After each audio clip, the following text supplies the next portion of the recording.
All right, let's jump straight into this explainer and look under the hood at the mathematical engine that's literally powering every single deep learning model out there. Think about it. You build a neural network, you feed it data, and it spits out a loss value. That's just a single number telling you exactly how wrong your model is. And obviously, we want that number to be as close to zero as possible. But here's the catch. How do you know which direction to nudge the millions, or honestly billions, of weights inside your model to actually make that loss drop? Well, you need a compass. And today, we're going to completely demystify exactly how that compass works. So imagine you're dealing with a massive optimization problem. You have absolutely no idea which direction is going to nudge your model's loss downward. You're essentially standing completely blindfolded on the steep side of a mountain, and your one and only goal is to make it to the absolute bottom of the valley, which represents your minimum loss. You can't see the landscape at all, but you can feel the ground beneath your feet. That feeling, that localized sense of direction, is the core mystery we're unraveling today. Here's our roadmap for the journey. Section 1, the blindfolded hiker. Section 2, visualizing the tangent line. Section 3 covers the math behind it all. Then, Section 4 is the autograd reveal. Section 5 looks at when the engine stalls, and we'll wrap up with Section 6, your network steering wheel. Act 1, the blindfolded hiker. Feeling the slope of the lost landscape. You know, it's wild to think about, but without derivatives, a machine learning model only knows its current error. It knows its current altitude on that mountain, but it has absolutely zero idea which way is downhill. Historically, there's this fascinating bridge to how we solve this. Back in the 17th century, Isaac Newton and Gottfried Wilhelm Leibniz literally had to invent calculus to solve two major problems. They had the geometric problem of finding the slope of a curving line, and the physics problem of calculating instantaneous velocity instead of just an average speed over time. Fast forward to the 21st century, and we are facing the exact same problem in deep learning. We need to isolate the error sensitivity to one specific weight at one specific value. It is just incredible that the exact mathematical tool invented to track planetary motion is the exact same tool we use to track gradient descent today. Act 2, visualizing the tangent line, taking that physical feeling and turning it into a visual slope. The strict textbook definition of a derivative is the measurement of instantaneous rate of change. But don't just read that, we really need to visualize it. I want you to imagine a dynamic tangent line tracking a dot as it moves continuously along a standard U-shaped loss curve. As that dot moves, the tangent line snaps to the curve and updates its slope in real time. When it's high up on the curve, the slope is steep. That line is aggressive, it's pointing sharply down.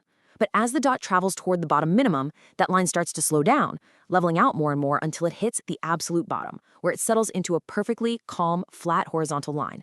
That exact dynamic slope, that's the derivative.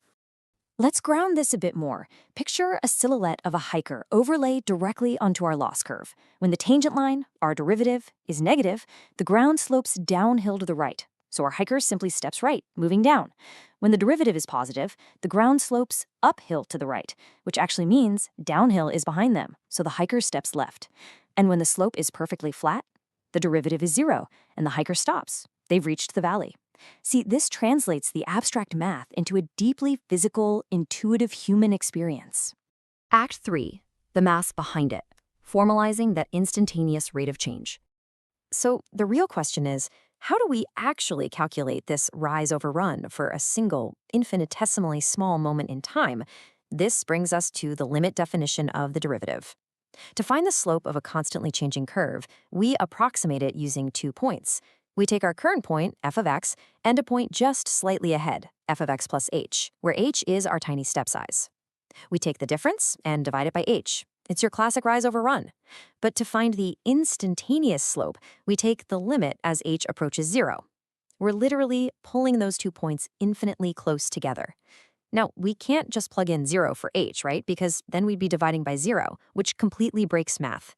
The limit elegantly sidesteps this whole problem to give us our exact sensitivity.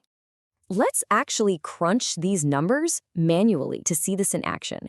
We're going to find the slope for an input of 2 through a cubic function, x cubed. Step 1, we set up our limit with 2 plus h. Step 2, we expand that cubic out completely. In step 3, we subtract our original f of x, which is 8, and that leaves us only with the terms that have an h in them. In step 4, we meticulously cross out that h from the top and from the bottom denominator. Finally, in step 5, as h vanishes to 0, the remaining h terms just disappear entirely, and we are left with exactly 12. So at the exact moment x equals 2, the instantaneous slope is 12. Act 4, the autograd reveal. This is where we connect that tedious manual math to the absolute magic of the code.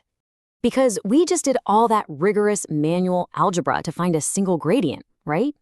But watch what happens when we switch over to deep learning engineering. Boom, one single line of PyTorch code, y dot backward. That triggers the automatic differentiation graph. It traverses the computation backward, applies the chain rule, and beautifully drops the exact gradient value of 12.0, right next to our manual math. And the crazy part? It does this for millions of parameters in a fraction of a millisecond. So how are computers actually pulling this off? Well, they could use symbolic differentiation, but applying calculus algebra repeatedly causes massive expression swell. They could use numerical differentiation, running the limit definition with a tiny h. But think about that. You'd have to run the forward pass a million times for a million parameter model. Massively inefficient. Instead, they use automatic differentiation, or autograd. It builds a graph and applies the chain rule backward. The absolute miracle of autograd is that it achieves the pristine accuracy of symbolic math with O of n time complexity, meaning the speed is essentially identical to the forward pass. Act 5, when the engine stalls. Diagnosing mathematical breakdowns in AI. Autograd is basically a miracle, sure. But what happens when this beautiful math actually breaks down during training? For instance, take the dying ReLU problem. For any negative input, the derivative is exactly 0. That means the gradient is multiplied by 0, the neuron learns absolutely nothing, and it permanently dies. On the other hand, look at sigmoid saturation. The maximum slope of a sigmoid function is only 0.25. Stacking these literally chokes the derivative to 0. The gradients shrink exponentially as you go back, causing the infamous vanishing gradient problem. This specific mathematical failure is exactly why modern architectures completely switched over to GELU activations and additive gradient paths, like you see in LSTMs. Now, you absolutely don't have to derive these by hand every time you sit down to code, but keeping this mental cheat sheet in the back of your mind is vital for understanding how gradients flow through your specific architecture. The power rule handles basic weight scaling. The exponential function is unique. It's the only function where the rate of change is the function itself, which is crucial for softmax. The natural log is what drives your cross-entropy loss, and of course, the ReLU derivative, giving you that stark 1 or 0 gradient flow. And that directly translates into massive practical advantages for you as an engineer. Knowing that the complex logarithmic and exponential math physically cancels out infused functions like PyTorch's BCE with logits loss gives you a huge leg up. It prevents floating point underflow and those dreaded NaN gradients. Also, because autograd has to build that computation graph, it requires saving forward pass tensors in your VRAM. This is exactly why you must always use model.eval and torch.no_grad for deployment. You don't want to waste precious memory storing derivatives you're no longer using. Act 6, your network's steering wheel, building the final mental model. Let's synthesize this whole thing into one permanent takeaway for your next engineering interview. The derivative is the steering wheel of your neural network. Think about that for a second.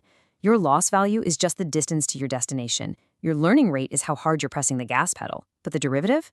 The derivative is the steering wheel, telling you exactly which direction to turn to navigate the loss landscape.